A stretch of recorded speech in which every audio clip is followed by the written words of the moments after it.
అందరికీ చాలా చారిత్రాత్మకమైన రోజు ఇది.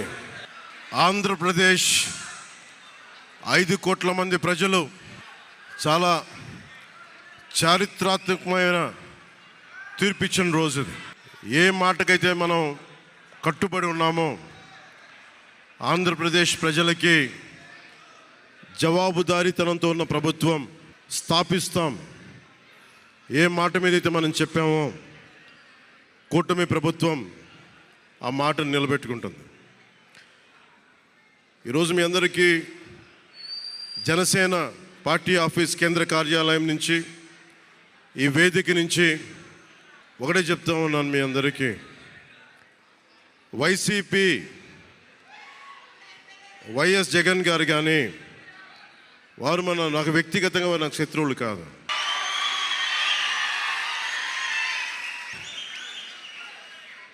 ఓడిపోయారు కదా అని చెప్పి వారిని ఇబ్బంది పెట్టడానికో హింసించడానికో ఈ విజయం కాదు.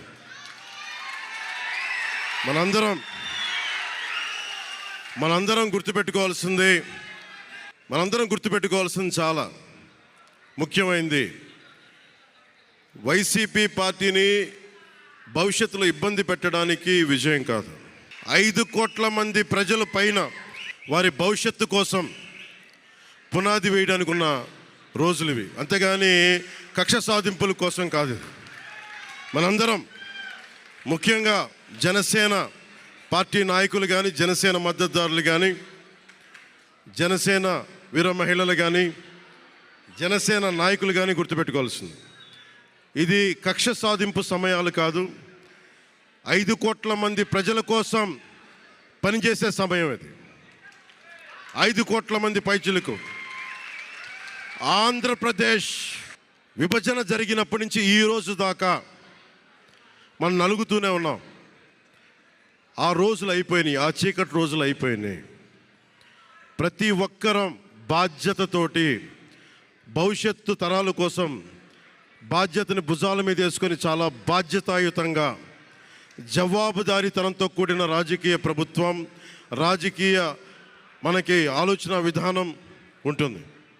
నేను ఆలోచిస్తూ ఉన్నాను, ఏం మాట్లాడాలి ఈ రోజున అనుకుంటా ఉన్నాను. నా జీవితంలో ఎప్పటిదాకా విజయం తెలియదు నాకు.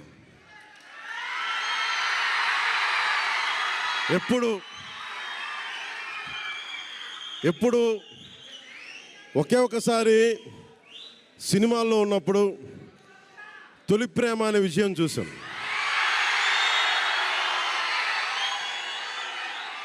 ఆ తర్వాత నాకెవ్వరు నేను విజయం సాధించానని కానీ, డబ్బులు వచ్చినాయని కానీ ఏ ఒక్క సినిమా విజయం చెప్పలే నాకు. నా జీవితం అంతా ఎప్పుడు కూడా దెబ్బలు తింటానో, మాటలు పడతానో, తిట్టించుకుంటానో, నేను ఎంత ఎదిగా నాకే తెలియదు. మీ గుండెల్లో ఈ రోజు నన్ను తీసుకొచ్చి 21కి 21 గెలిచే వరకు నాకే తెలియదు.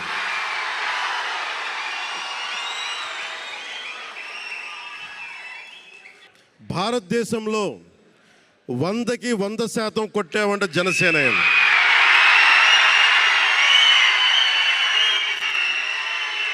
100కి 100. ఇది అంటే నేను ఎందుకు ఈ విజయం జనసేన లేదంటే మన జన సైనికులు, వీర మహిళలో జనసేన నాయకులది కాదు, కేవలం వారిదే కాదు, 5 కోట్ల మంది ప్రజల ఆకాంక్షదే. మార్పు కావాలి, పాలన మారాలి. ఇవన్నీ చాలామంది, కోట్లాది మంది ప్రజల ఆకాంక్ష. ఈరోజు ప్రజలు ఇచ్చిన తీర్పు ఇది. మనందరికీ చాలా జాగ్రత్తగా ఉండాల్సిన సమయం ఇది. కక్ష సాధింపుల సమయం కాదు ఇది. ఆంధ్రప్రదేశ్ భవిష్యత్తుకి పునాది, బలమైన పునాది వేసే సమయం ఇది. అన్నం పెట్టే రైతుకి అండగా ఉండే సమయం ఇది. రక్షణ లేని ఆడబిడ్డలకి రక్షణ కల్పించే సమయం ఇది. ఆడబిడ్డల్ని, మహిళల్ని వారి కాళ్ళ మీద వాళ్ళు నిలబడగలిగేలా చేసే సమయం ఇది. నేను ఈరోజు ప్రభుత్వ ఉద్యోగులు కూడా మాటిస్తున్నాను, కాంట్రిబ్యూటరీ పెన్షన్ స్కీమ్ నేను చెప్పాను, నేను బాధ్యత తీసుకున్నాను. ఏరు దాటాక తెప్ప తగలేసే రకం కాదు నేను. కాంట్రిబ్యూటరీ పెన్షన్ స్కీమ్ దానికి సరి సమానంగా అది కానీ మీకు న్యాయం వచ్చేలాగా సంవత్సరంలోపు తీసుకొస్తాను అని మాట ఇచ్చాం, తీసుకొచ్చి తీరుతాం. ఆ మాట మీకు ఇస్తున్నాం. మెగా డిఎస్సి నోటిఫికేషన్ విడుదల చేయించే బాధ్యత మనం తీసుకుందాం. యువత విలవిల్లాడిపోతూ ఉన్నారు, యువత నలిగిపోతూ ఉన్నారు. మీ చదువులకి తగ్గ ఉద్యోగాలు కానీ, మీ స్కిల్స్ని పెంపొందించి మీకు ఉద్యోగాలు కానీ, నేను మీకు చెప్తున్నాను, నాకు చాలా పెద్ద బాధ్యత ఇచ్చారు ప్రజలు. ఈ రోజున మామూలు బాధ్యత ఇవ్వాల. గెలిచింది, పోటీ చేసింది 21, 2 పార్లమెంట్లు గెలిచింది 100%. కానీ బాధ్యత ఎంత ఉందంటే 175 సీట్లు మనమే గెలిస్తే ఎంత బాధ్యత ఉందో అంత బాధ్యతతో మేము పనిచేస్తాం. యువత నలిగిపోయి నేను మర్చిపోలేదు. ఆడబిడ్డలు ఇబ్బంది పడిపోయారు, మేము మర్చిపోలే. సగటు మధ్యతరగతి మనుషులు నలిగిపోయారు. రోడ్లు వెయ్యలా, గుంతలు వేశారు, అరాచకం చేశారు. అవన్నీ శాంతి భద్రతలు చాలా చాలా బలంగా ఉంటాయి, మీకు నేను మాటిస్తున్నాను. అతి తక్కువ వ్యవస్థల్లో రాజకీయ ప్రమేయం చాలా తక్కువ ఉండేలాగా, అధికారుల్ని వారి పని చేసుకునేలాగా ఈ ప్రభుత్వం ఉంటుంది, కూటమి ప్రభుత్వం ఉంటుంది.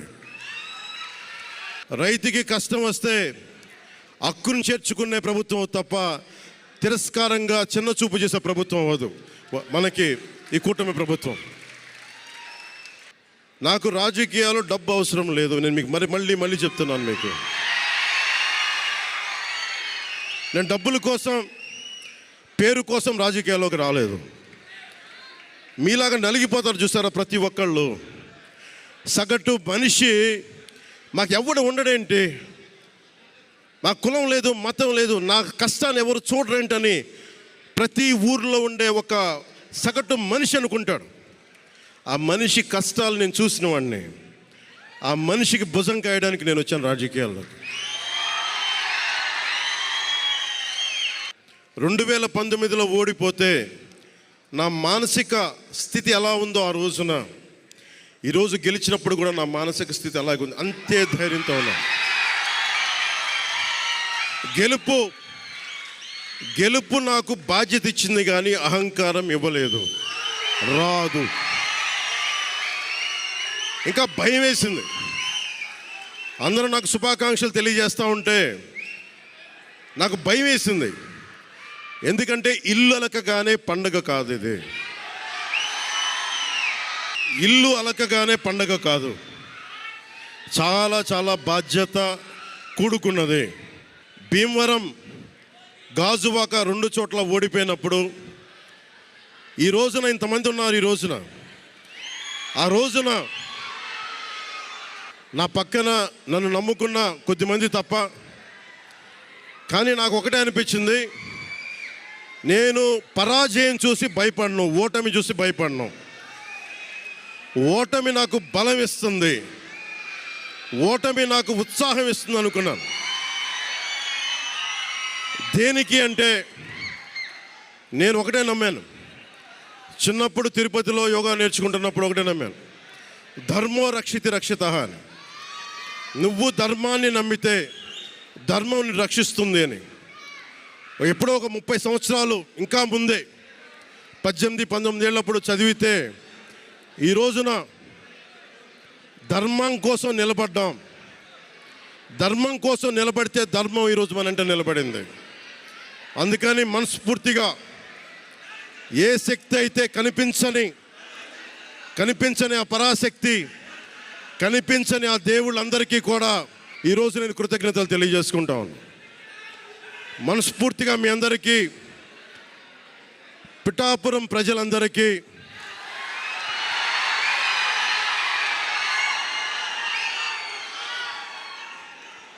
మీరు పిఠాపురం పురజనులకి, పెద్దలకి, ఆడపడుచులకి, అక్క చెల్లెలకి, యువతులకి, కథం తొక్కిన యువతకి, కథం తొక్కిన జన సైనికులకి, జనసేన నాయకులకి, తెలుగుదేశం నాయకులకి, తెలుగుదేశం శ్రేణులకి, తెలుగుదేశం నాయకులు వర్మ గారికి, వారందరికీ కూడా నా ప్రత్యేక కృతజ్ఞతలు తెలియజేసుకుంటా ఉన్నాను. మీరు పిఠాపురంలో పవన్ కళ్యాణ్ గెలిపించలేదు. కేవలం పిఠాపురం ప్రజలు పవన్ కళ్యాణ్ ఒక్కడిని గెలిపించలేదు, 5 కోట్ల మంది ప్రజల్ని గెలిపించారు మీరు.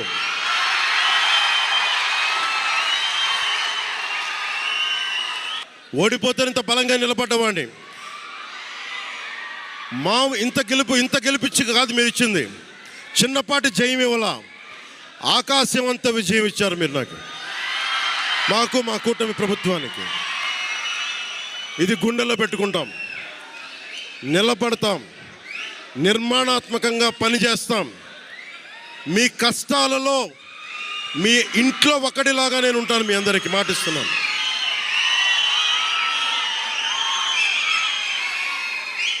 మీ ఇంట్లో ఒక్కడిగా, ఒకటే గుర్తుపెట్టుకోండి, మా ఇంట్లో మా కుటుంబ సభ్యుడు. నాకు కులాలకి, మతాలకి, ప్రాంతాలకి అతీతంగా ప్రతి ఒక్కరూ ఆలోచించాల్సింది, మా ఇంట్లో కుటుంబ సభ్యుడు పవన్ కళ్యాణ్. మా వాడు అసెంబ్లీలో అడుగు పెడుతున్నాడు, మా కష్టాల కోసం మాట్లాడతాడు, మా కష్టాల కోసం నిలబడతాడు. అది చేసి చూపిస్తాను. ప్రభుత్వం ఎలా ఉండాలి, అధికార యంత్రాంగం ఎలా ఉండాలి, రాబోయే రోజుల్లో మీకు అందరికీ చేసి చూపిస్తాం. మళ్ళీ ఒక 10 నిమిషాల తర్వాత మళ్ళీ వచ్చి మాట్లాడతాను.